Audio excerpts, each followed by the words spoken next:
La séduction, voici le thème de ma vidéo d'aujourd'hui. Donc dans cette vidéo, je vais vous expliquer comment la séduction a été pour moi un tremplin extraordinaire pour me libérer de ma première très longue relation avec un pervers narcissique. Bonjour, je suis Laure Dupré-Lavigne, je suis consultante intuitive et auteure et j'accompagne celles et ceux qui souhaitent s'apporter davantage d'amour pour eux-mêmes. Et pour cela, j'utilise cet outil merveilleux qui est le tarot de Marseille.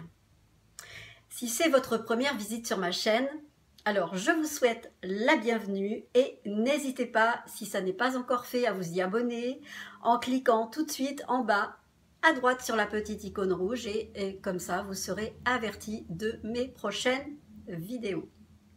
Donc aujourd'hui, eh bien, on va encore parler des pervers narcissiques et encore une fois sous l'angle de la proie. Et là, je vais vous raconter une histoire donc personnelle, puisque on m'a souvent posé la question comment vous avez fait pour vous sortir de ces relations toxiques, hein, et voilà, j'en ai eu une qui notamment a été très longue, hein, qui a duré 20 ans.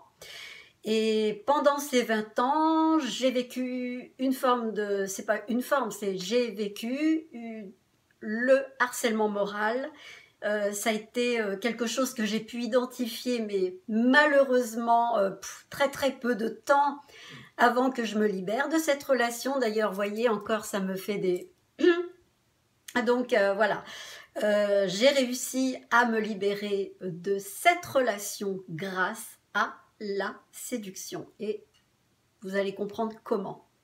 En fait, voilà, 20 années d'une vie de couple avec une construction, 2 enfants, un mariage, donc quelque chose de très officiel, très bien établi, etc.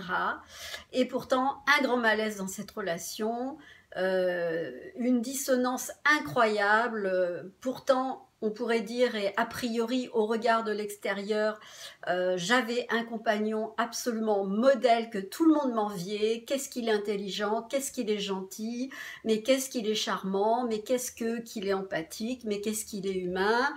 Mais vraiment, c'est quelqu'un qui a beaucoup d'humour. Il a vraiment tellement de qualités et puis vous avez tellement de points communs tous les deux. Voilà ce que j'ai entendu pendant des années. Alors évidemment, je pouvais partager cet avis puisque ce qui nous avait reliés tous les deux, tout ce qui nous avait connectés, eh bien justement, c'était les affinités par rapport à la spiritualité, des choses qui pour moi me parlaient très fortement et lui, c'était quand même quelqu'un qui... voilà, il était très câblé à des choses, il s'intéressait beaucoup à l'irrationnel tout comme moi, donc il avait aussi développé donc d'espèces de qualité médiumnique, hein, qui m'a montré, hein, sans le vouloir, mais voilà, c'était aussi sa nature, et il s'est avéré que pendant des années, eh bien, je souffrais en silence d'une relation qui, j'allais dire, était construite sur une sorte d'idéal, comme si, en fait, on était des âmes sœurs. En fait, en plus, on avait un jour de différence avec notre anniversaire, avec, bon, 3 ans de différence. Donc, on avait énormément de points communs, on avait vraiment des réactions peut-être même similaires, hein, puisque de même signe astrologique, mais il y avait quelque chose qui coinçait, c'est que cette personne était constamment sur mon dos, en train de me contrôler, en train de me dire c'est pas bien, tu n'es pas bien. Donc j'ai vécu en fait de la dévalorisation, de la dégradation pendant 20 ans. Et en fait, quand on vit ça, c'est comme si c'était, je veux dire, j'avais vraiment, c'est pas que j'avais admis cette situation, mais je le vivais en silence, en pensant que c'était normal. Voilà. Il y avait quelque chose qui était anormal parce que je me sentais très mal. Alors évidemment, je ne vous passe pas les états émotionnels que j'ai pu vivre, les vexations, les blessures, qu'il maçonnait à certains moments, hein, parce que c'était pas permanent ce comportement. Hein, il y avait des moments, le monde était magique avec lui.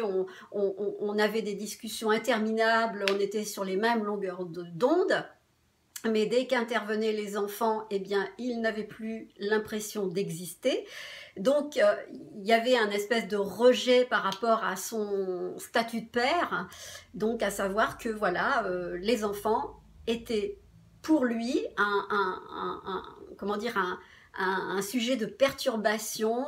Voilà, pour lui, les enfants n'étaient que des perturbateurs et l'empêchaient d'exister. Et donc, voilà, on avait toujours l'impression qu'on lui volait sa place.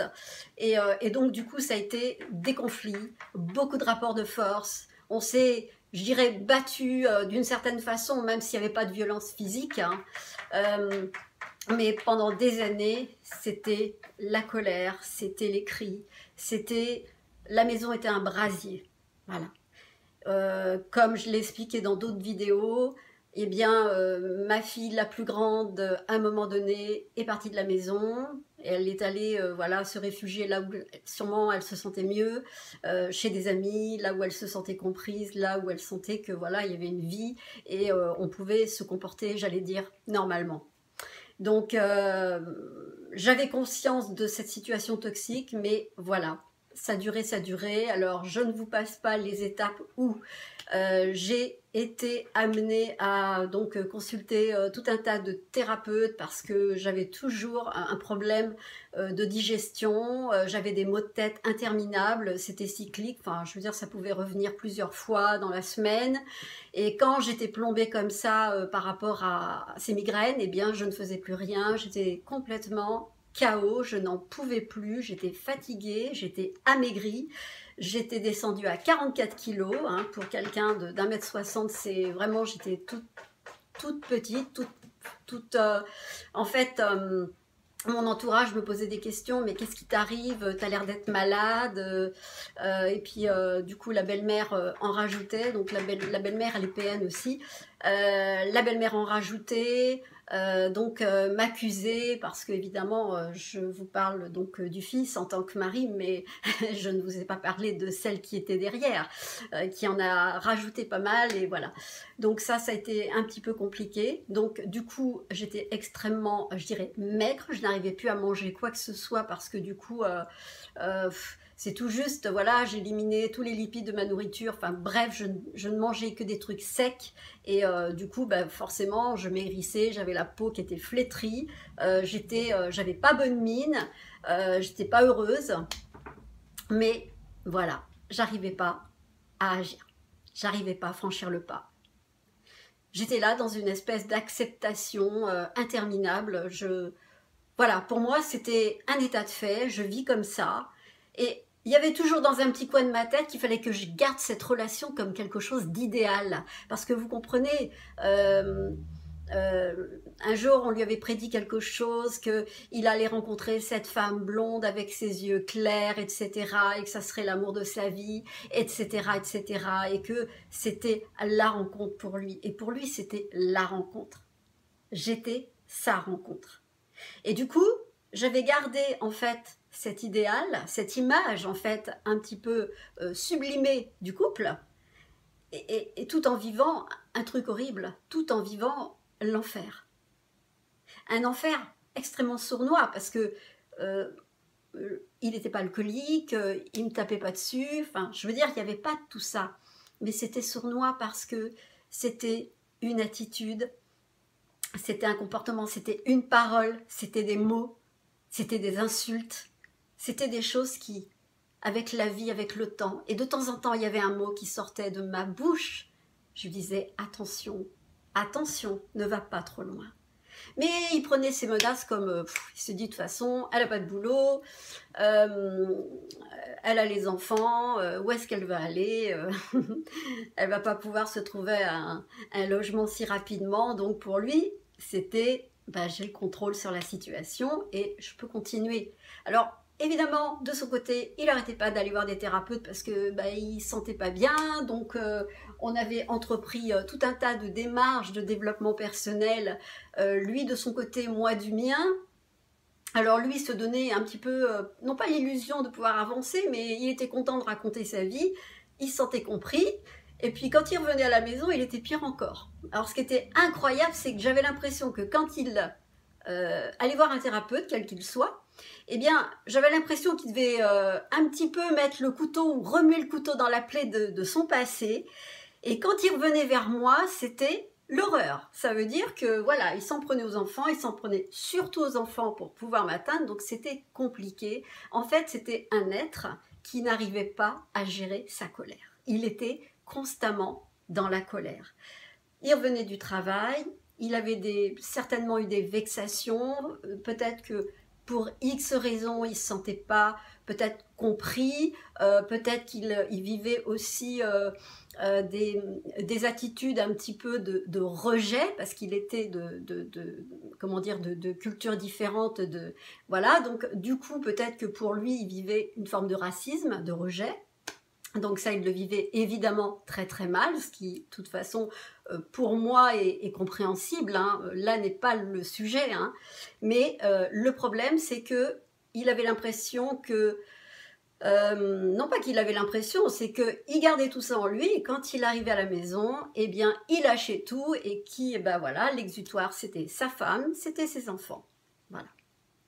Donc, je vous ai fait un petit peu le récit en raccourci de ce qu'a été cette vie avec lui, qui était quand même aussi pleine d'une richesse aussi, de certains partages. Il y avait des choses qui étaient magnifiques avec lui, enfin il y avait des choses qui étaient géniales. Mais pour pouvoir avoir ce petit truc génial, j'étais obligée de subir. Et en fait, je voyais que je m'affaiblissais et je me suis posé la question à certains moments si j'allais devenir carrément folle, si j'allais partir à l'asile ou si j'allais m'en sortir parce que c'était une violence sans nom. Et je ne me sentais pas comprise. Je pouvais en parler à personne. On se sent très seul. On se sent très seul, on a l'impression que finalement c'est pas si grave, ou alors que mais qui on est pour ne pas accepter ça, ne pas supporter ça? Est-ce que j'étais vraiment quelqu'un de trop susceptible? Est-ce que j'étais pas assez forte? Est-ce que j'étais... C'était moi en fait. En fait, dans ma tête, c'était moi le problème. Je voyais bien qu'il tournait pas rond, mais dans ma tête, c'était moi le problème, puisque pourquoi cette relation aussi idyllique comme elle avait démarré pouvait devenir finalement un enfer au quotidien, un terrain de bataille au quotidien, et où tout le monde commence à tomber malade, les enfants, je vous en parle même pas. Je vous en parle pas parce que c'est autre chose, c'est un autre sujet, j'en ai parlé dans les vidéos par rapport à comment le PN crée son emprise dans la famille, etc. Voilà, donc moi je voulais parler de mon point de vue, donc je me suis sentie mais complètement finalement prisonnière d'une situation et je me disais comment je vais m'en sortir. Comment je vais m'en sortir? C'était récurrent, alors il y avait des moments évidemment de calme, hein, vous savez très bien les phases de calme, les phases de, eh bien, de chaud, de froid, où il est à peu près correct, où tout va à peu près bien, et puis dès qu'il a une frustration, eh bien ça y est, c'est parti, il suffit, comme je le disais à plusieurs reprises, d'une goutte d'eau, d'un grain qui tombe par terre, et ça y est, c'est la débandade, tout le monde crie, c'est le bordel, voilà. Et donc, après, évidemment, il me disait que j'étais hystérique, parce que, évidemment, à l'époque, je n'arrivais pas à gérer mes émotions. Je pétais un câble, littéralement, parce qu'il me poussait, il me piquait, et puis il faisait exprès, il avait ce plaisir de le provoquer, parce qu'il savait que j'allais réagir. Et à force de réagir, eh bien, je hurlais, je n'avais plus de contrôle sur moi, c'était... Voilà, je m'épanchais absolument, et finalement je devenais comme lui, c'était vraiment, enfin voilà quoi, c'était n'importe quoi, mais c'était juste le résultat de quelqu'un qui vit quelque chose et qui n'arrive pas à trouver la force pour gérer. Parce qu'à certains moments je me taisais, je le laissais parler, mais il avait ce vice de se dire « Ah, tu dis rien, bien, je vais continuer ». et je vais continuer, et je vais te piquer jusqu'à ce que tu réagisses. Évidemment que j'allais réagir. Donc il s'y prenait de plusieurs manières. Alors, parallèlement et paradoxalement à ça, il était très intelligent, c'était quelqu'un qui avait une compréhension. Donc quand on redevenait calme, on en parlait, on mettait tout ça à plat. Et je lui disais, mais explique-moi pourquoi tu te mets en colère. Pourquoi? Et là, j'ai bien compris et entendu qu'il n'arrivait pas à maîtriser ça. Il n'arrivait pas. Je lui ai dit, viens faire de la communication non violente, puisqu'à l'époque, je faisais des ateliers de développement personnel, j'apprenais justement le référentiel de naissance, hein, ce que je travaille dans les tarots avec les personnes qui me consultent. Et je me souviens que lors de cet atelier, donc la personne, Barbara, avait expliqué justement l'expérience de la communication non violente et de quelle manière formuler son besoin, dire de quelle manière on est touché pour ne pas provoquer, pour ne pas agresser la personne plutôt que de lui dire « tu es comme ça ». Il valait mieux plutôt lui dire, au lieu de lui dire « tu m'énerves, tu es tout le temps en colère, j'en ai marre, etc. » C'était quand je t'entends me proférer ces menaces ou ces mots, je me sens vraiment très mal. Bon, je vous le... Voilà, c'est une image, mais c'est un petit peu ça la CNV. Donc c'est fabuleux hein, comme méthode. Simplement lui, il avait fait le même stage que moi, sauf que il se passait rien quoi. Il avait pas compris le mécanisme. Et c'est vrai que je sais pas, c'est comme c'est comme une recette, vous l'appliquez quoi, tout simplement. À chaque fois que vous êtes confronté à quelqu'un qui vous dérange par son comportement, eh bien vous lui exprimez et du coup la personne ne se sent pas agressée parce que vous lui exprimez votre émotion.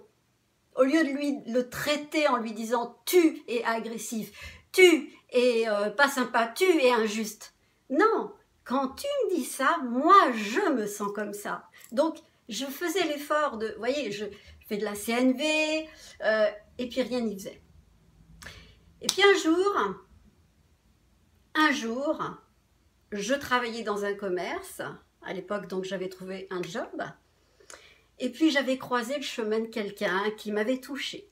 C'était un homme, il était charmant, il était un petit peu plus jeune que moi, il était d'origine étrangère, et puis je me suis mis à communiquer avec cette personne jusqu'au jour où, évidemment, mon PL, il s'est dit, il y a un truc, il est arrivé dans ma boutique à l'improviste alors que jamais il venait me chercher et là eh bien il se rend compte que eh bien je suis pas en train de parler à ma sœur bien que j'essayais quand même de me dépatouiller pour essayer de lui faire croire que je parlais à quelqu'un de ma famille.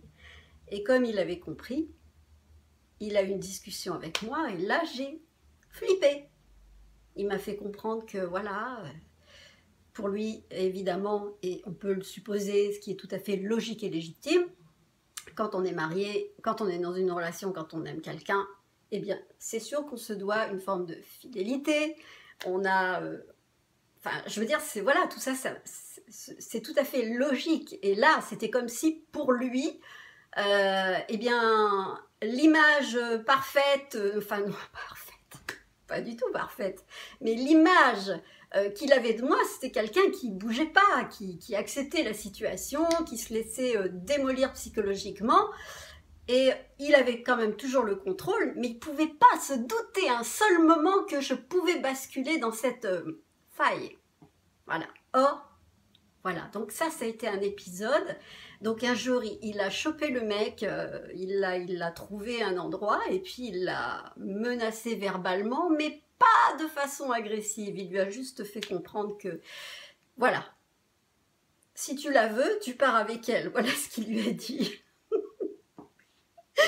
Voilà. Bon, bref.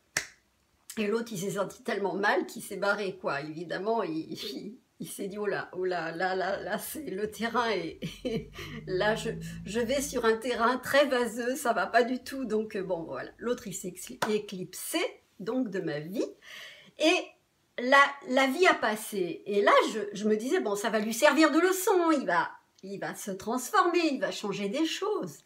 Donc 1 an, 2 ans, 3 ans passés, et puis arrivé presque à la 19e année de notre relation, de notre vie de couple, un voyage est organisé. Et là, eh bien, c'est vrai que j'avais pas l'habitude de faire des choses avec lui, hein. C'est vrai que on avait, honnêtement, on n'avait pas beaucoup de partage dans le plaisir. Donc, l'opportunité d'un voyage s'est présentée.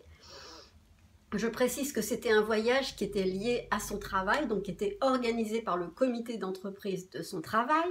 Donc, je me suis retrouvée avec ses collègues de travail et des femmes en particulier. Et voilà, donc nous sommes partis en Sicile, c'était assez génial, c'était un bel endroit. Et puis en Sicile, eh bien, je vais vous la faire courte, mais voilà, eh bien, j'ai été en fait l'objet d'une attention particulière de la part d'un des, vous savez, ces personnes qui sont animateurs à l'intérieur de ces structures de voyage. Voilà. Et il se trouve que c'est un tout petit jeune qui avait quasiment l'âge de ma fille, et donc il avait une vingtaine d'années, et il a cherché à me séduire. Et ce petit jeu a duré pendant une semaine où ce petit jeune avait un certain sens de la provocation. Et chaque fois, voilà, avec le regard, avec ses paroles, il provoquait en fait le couple que je formais avec donc mon ex-PN. Et puis un beau jour, eh bien, c'était la veille du départ, donc comme vous pouvez l'imaginer, voilà, il y a toujours des fêtes qui s'organisent le soir dans les hôtels, il y a de la musique, et moi je suis quelqu'un qui aime beaucoup danser, donc voilà, la musique a été lancée. Moi, j'avais un petit peu dans le collimateur finalement ce petit jeune qui m'avait touchée parce que du coup, eh ben, il avait un peu Dieu que pour moi. Il avait tendance à voilà me chercher tout le temps. Enfin, il y avait enfin, je voyais le jeu quoi. C'était flagrant, c'était gros et puis c'était quand même sympa. J'étais quand même une femme plutôt mûre et puis j'avais un mari à côté de moi qui me gonflait littéralement avec des histoires. Il m'avait fait des colères. D'ailleurs, là-bas, juste arrivé, c'était, je me disais, mais c'est pas possible. On est à peine arrivé que déjà, il va me prendre la tête pour des broutilles. Donc, déjà, il était parti sur ce schéma. Donc, qu'est-ce qui s'est passé? Ben, le regard que j'ai reçu de cette personne, ben, j'étais sensible à ce regard. Et puis, ben, tout s'est enchaîné. Voilà. Alors, pour faire vite ou pour faire court, sans aller vraiment dans les détails, il ne s'est rien passé avec ce petit jeune. Mais ce petit jeune a fait suffisamment pour que je puisse m'intéresser à lui. Et bon, ben voilà, ça s'est passé en fait la dernière soirée où voilà, il y a toujours des jeux qui sont organisés. Moi, j'étais habillée, ben voilà, j'avais pris la robe couleur panthère, les talons, la belle coiffure. Enfin, bref, j'avais mis le paquet. Et comme vous pouvez le supposer, ben voilà, une femme qui veut séduire, ben voilà, elle va tout faire pour arriver à ses fins, même si, eh bien, la fin ne justifie pas les moyens.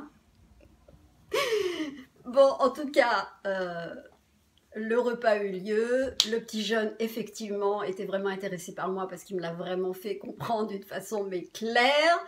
Et quand on s'est retrouvés, donc juste après le spectacle dont il faisait partie, eh bien, la musique, enfin voilà quoi. Et moi, eh bien voilà, je me suis engagée. Et ce soir-là, je n'étais plus moi-même. Je me suis dit, bon, bah ça y est, mon couple, il est en train de exploser. Je suis en train de prendre les risques de ma vie, là. Pour moi, j'allais prendre tous les risques. Hein.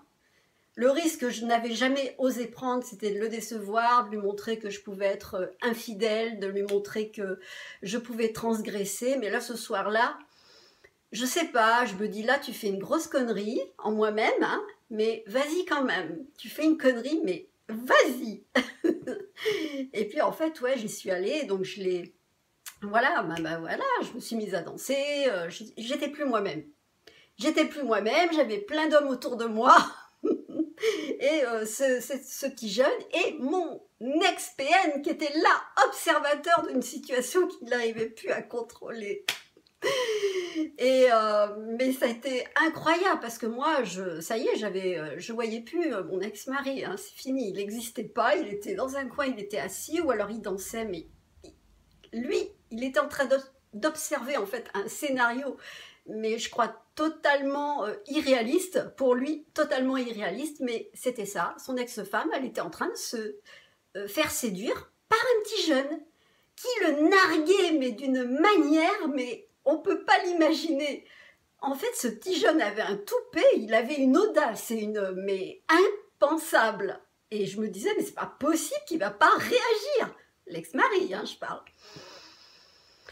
Et puis, bon ben, la fin de la soirée est arrivée, chacun a essayé de revenir de son côté, c'est-à-dire repartir dans sa chambre, mais moi, j'avais pas du tout l'intention de repartir dans ma chambre.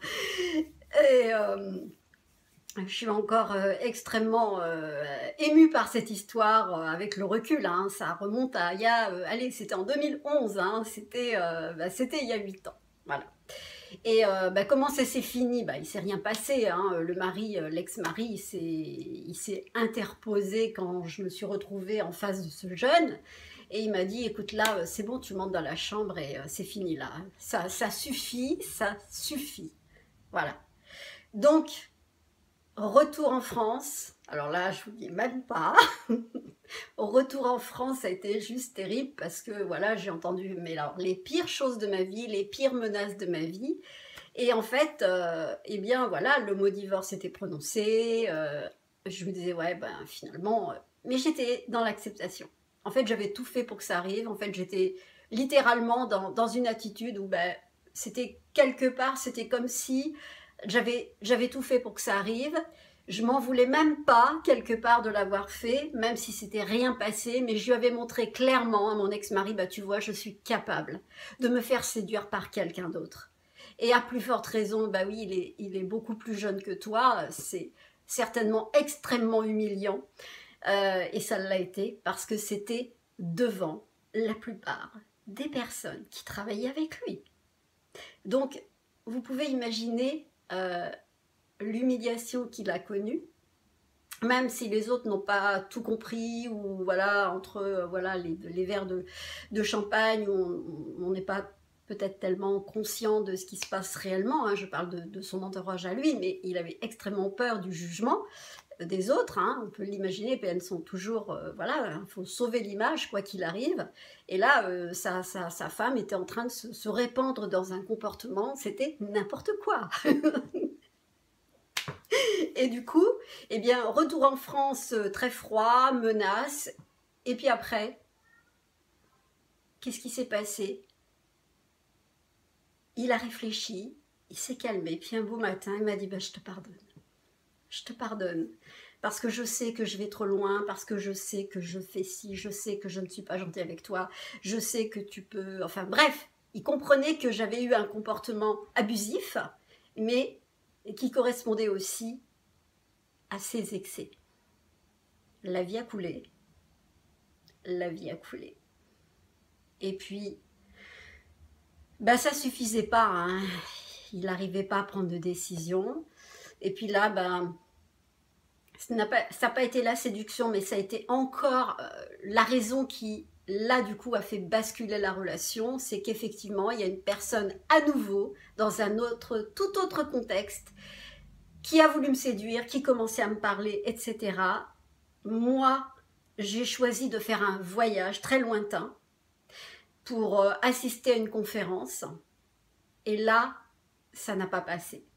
Quand je suis revenue, c'était aux États-Unis, quand je suis rentrée, qu'il est venu me récupérer, là, j'avais le divorce à la clé.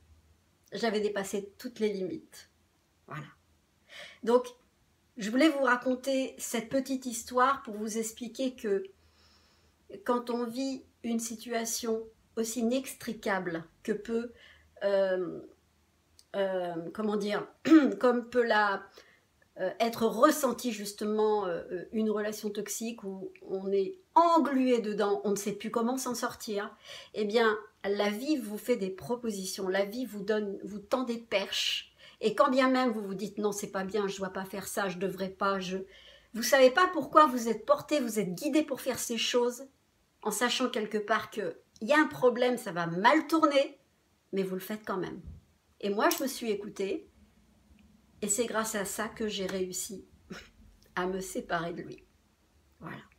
C'est comme ça que le divorce est fait. Mais dans une prochaine vidéo, hein, peut-être pas la prochaine, mais un jour je vous expliquerai que c'est pas parce que le PN a divorcé de vous qu'il va vous lâcher comme ça.